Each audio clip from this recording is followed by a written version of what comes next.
คอยสิว่าให้เฉพาะบักนี้เด้อคนลาวนี่เฉพาะบักนี้บ่เกี่ยวกับคนลาวทั่วประเทศคอยก็เป็นคนลาว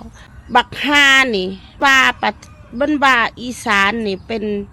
ของคนลาวอันนั้นคืออดีตหากมึงกูสิบอกมึงว่าให้มึงพัฒนาถนนหนทางบ้านเมืองประเทศลาวนะให้มันเจริญโอ้ยบักมาสาดซัวจะเป็นมึงเว้าให้คัดแย้งกันเนาะมาแต่ใส่อีกนี่มึงมาแต่ใส่อีกอีหมอนอีอึ่งเผามึงมาแต่ใส่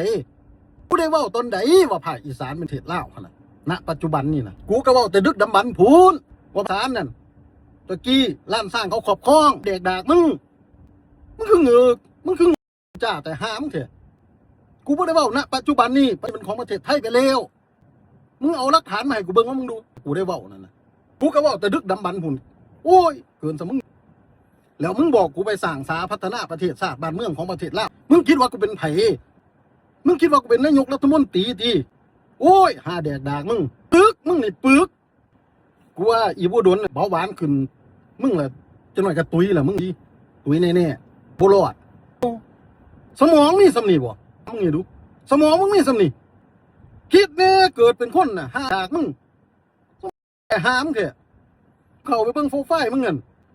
แม่งอัดคลิปมือละ5-6 คลิป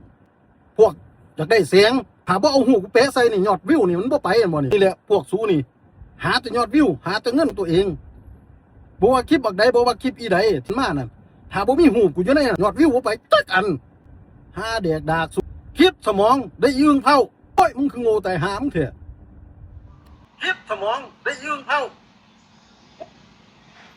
กับแมนความอายนะเพราะว่าถ้าบ่มีหูบอายหรือว่าบ่มีคำเว้าอายยอดวิวก็สิบ่ไปนะอาจจะบอกว่าเฮาหิวแสงนะแต่ว่าอายเป็นคนเปิดประเด็นเองได้อายนะหนึ่งอายก็บอกว่า20 จังหวัดของภาคอีสานนะของไทยเนาะหรือว่า16 จังหวัดนะบ่รวม20เคยเป็นของลาวมาก่อนอันนี้ได้ฟังคลิปของอายอีหลีเนาะแต่ว่ามื้อนี้อายมาบอกว่าอดีตน่ะแม่นแต่เดี๋ยวนี้เป็นของไทยอดีตคือลาวหลังสร้างก็คือจังไห้อายเล่าประเด็นให้ชัดเจนเนาะเฮากับบ่มีความรู้เกิดบ่ทันอาศัยอายผู้คนมีความรู้เล่าเหตุการณ์มาแต่ว่าเหตุการณ์ที่อายเล่าหรือว่าคำเว้าที่อายออกมาเว้านะคนไทยเพิ่นก็ออกมาชี้แจงแล้วก็ออกมาหาข้อมูลและหลักฐานเนาะอันใดที่บ่แม่นนะคนไทยก็รับฟังแต่ว่าอันใดที่บ่แม่นอายบ่รับฟังอายก็ตอบโต้ด้วยอารมณ์ที่ได้อันนี้เคารพอายอีหลีอายฮู้บ่ว่าตอนเนี้ยประเด็นของอายเปิดมาเนี่ยคนลาวที่เฮ็ดงานในประเทศไทยโอ้โหอายโดนกันไปทั่วหน้าเนาะเพราะว่าคนไทยบางคนเนี่ยเขาเว้าแล้วเขาเหมารวมเนี่ยอายเขาไล่กลับประเทศไล่พวกผมนะกลับไปบ้านตัวเองซะเถอะเขาว่าเพราะว่าไม่งานอยู่ประเทศไทยคนไทยก็ต้อนรับครับสู่อย่างดีเขาว่าอันนี้เรื่องจริงเนาะเขาบอกว่าตอนนี้ลาวเฮาเนี่ยสิเป็นคือเขมรและนิสัยเนาะนี่ละคุณว่าซั่นนะโอ้โหรับบ่ได้คำนี้เพราะว่าเฮาเฮ็ดงานอยู่ประเทศไทยตอนนี้เฮาก็ถือได้ว่าบ่เคยมีความคิดแบบนั้นตั้งแต่มีประเด็นที่อ้ายมาบอกว่าแจ่วส้มนั่นแหละแจ่วส้มลาวเฮากินกับปลารสกินกับซีนหลอดกินกับต้มปลาคอกินกับลวกผักที่อ้ายว่านะไทยเข้มออกมาเป็นแจ่วซีฟู้ดของไทยว่าซั่นนะซึ่งน้ำแจ่วซีฟู้ดของไทยน้ำจิ้มซีฟู้ดเขาก็มีหลากหลายนะและส่วนผสมก็ต่างกันอยู่แล้วกับบ้านเฮาอ้ายแจ่วส้มก็คือแจ่วส้มนะอ้ายให้อ้ายนั้นคิดว่ามันก็ต่างกันอยู่แล้วนะแล้วอ้ายก็บอกว่าทะเลอย่าเอาทะเลมาอ้างมันบ่เกี่ยวกันมันเกี่ยวกันโดยตรงเลยได้อ้ายทะเลก็คือซีฟู้ดก็คือทะเลนะแล้ววันนี้ประเด็นนี้นะข่อยฟังจากคำเว้าของอ้ายบ่เคยให้เกียรติผู้หญิงเลยเนาะใส่คำเว้าที่บ่สุภาพถ้าอ้ายรับฟังน้องๆเนาะที่เฮ็ดงานอยู่ในประเทศไทยพวกเฮานี่ก็ถือว่าเฮาโง่เขาบ่ปัญญาเฮาบ่ได้มีความรู้คืออ้ายเฮ็ดงานอยู่เมืองนอกเมืองไกลหลายๆก็ดีพวกเฮาก็อาศัยแค่คือแรงงานเฮ็ดงานแต่ว่าตอนนี้ย่างไปเฮ็ดงานก็ถูกหรือว่าคนไทยเฮาก็ถามในเรื่องนี้ล่ะยังเพิ่นได้หายไปไสยังเพิ่นได้เสียไปไสนะบางคนเขาก็มีอคติเด้กับคนลาวบางคนนะบ่ได้บ่ทุกคนนะเขาก็ถึงกับไล่เฮากลับไปอยู่บ้านนะกลับไปกินแจ่วส้มมาพุ่นอย่ามากินน้ำจิ้มซีฟู้ดไทยกลับไปอยู่บ้านเฮาพุ่นนะฮะเขาบอกว่าภาษาเนาะที่อ้ายบอกว่าภาษาอีสานน่ะบ่แม่นภาษาไทยเป็นภาษาลาวอ้ายว่าโอ้ไปกันใหญ่เลยเด้ออ้าย ไปไกลแล้วกลับขึ้นมาจักหน่อยเนาะ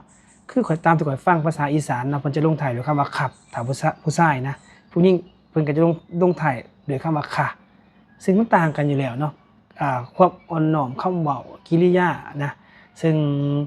เฮาเองก็อยากเรียนรู้อยากเอาไปปฏิบัตินะสิ่งดีๆก็อยากให้มันอยู่ในใจเฮาเนาะแล้วมื้อนี้อ้ายเปิดประเด็นคำนี้ก็เลยอยากให้คนไทยนะคนไทยที่ฟังคลิปวิดีโอเนาะแล้วก็หาข้อมูลนะครับหาข้อมูลที่หนุ่มลาวเพิ่นเอามาเว้าเนาะว่าอีสานนะอีสานแต่ก่อนว่าซั่นอีสานภาคอีสานของไทยแต่ก่อนน่ะเป็นของลาวเนาะวันที่นี่คนไทยเพิ่นก็เอาข้อมูลมาเว้าแต่มื้อนี้อ้ายเพิ่นเอามาปีนคำเว้าแล้วก็เปลี่ยนประเด็นบอกว่าบ่ได้เว้า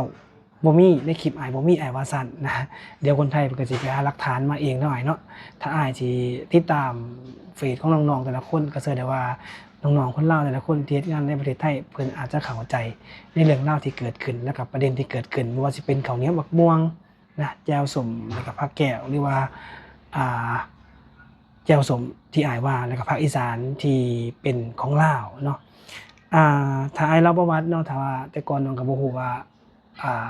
แต่ก่อนเนาะอีสานน่ะเป็นของลาวจังไดให้อ้ายออกมาเว้าแล้วถ้าอ้ายมีข้อมูลแล้วก็หลักฐานเชื่อได้ว่าคนไทยเพิ่นอาจจะรับฟังและคนไทยเพิ่นก็จะไปหาข้อมูลและหลักฐานมาให้อ้ายเบิ่งให้อ้ายรับฟังอีกเทื่อหนึ่งข้อยเชื่อว่าแบบนั้นเด้อ้ายเพราะว่าคนไทยนี่เป็นคนที่หาข้อมูลเก่งและหลักฐานเก่งคนไทยบ่ได้เว้าด้วยน้ำลายบ่ได้ขี้โม้บ่ได้โอ้อวดตามที่ข้อยเบิ่งนะคนไทยเป็นคนที่รับฟังนะก่อนหน้าที่มีการกระทบกระทั่งกันระหว่างเขมรกับไทยนะตอนนี้ไทยเขาก็บอกว่าคนที่เอามาเว้าคำนี้เนาะเปิดประเด็นนี้แม่นคนไทยอยู่บ่แม่นคนลาวอยู่บ่ที่เพิ่นสงสัยเพิ่นอาจจะบอกว่าเป็นคนลาวก็ว่าได้เด้อ้ายเนาะ